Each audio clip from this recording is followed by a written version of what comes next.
Hello বন্ধুরা, আজ কদিন বাদে আমি তোমাদের সাথে আবার একটা ভিডিও শেয়ার করলাম। কদিন আমি ভিডিও শেয়ার করতে পারিনি তোমাদের সাথে, আমার শরীরটা খুব খারাপ ছিল এই কারণে। তো দেখো, আবার একটা ছোট্ট ভিডিও তোমাদের সাথে আমি শেয়ার করলাম। এটা হচ্ছে আমাদের বাড়ির গোপাল। আমাদের বাড়ির বলতে আমার ছেলে এই গোপালটাকে নতুন কিনে নিয়ে এসছে। তো সামনেই জন্মাষ্টমী আসছে, ওই জন্য ও আবার ওর নিজের মনের মতন একটা গোপাল আমাদের বাড়িতে এনে উপস্থিত করেছে। তো দেখো, ওই গোপালটাকে নিজেই পরিষ্কার করে চোখ দান থেকে শুরু করে সুন্দর করে রং করছে, আঁকছে, তুলির টানে গোপালকে সুন্দর করে ফুটিয়ে তুলছে।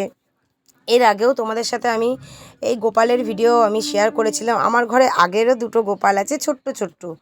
তো সেই গোপালকে যখন আমার ছেলে সাজাচ্ছিল, সেই ভিডিওটা তোমাদের সাথে আমি শেয়ার করেছি।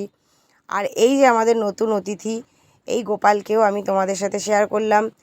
তো জন্মাষ্টমীর দিন আমার ছেলে নিজেই সমস্ত পুজো নিজের হাতেই করবে।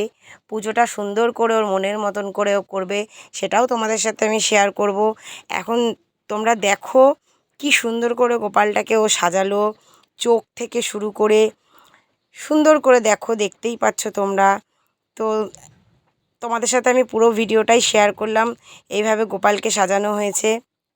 তো পরে ওকে সুন্দর করে জামা কাপড় পরানো হবে। বন্ধুরা, এখনের মতন আমি ভিডিওটা এখানেই শেষ করলাম।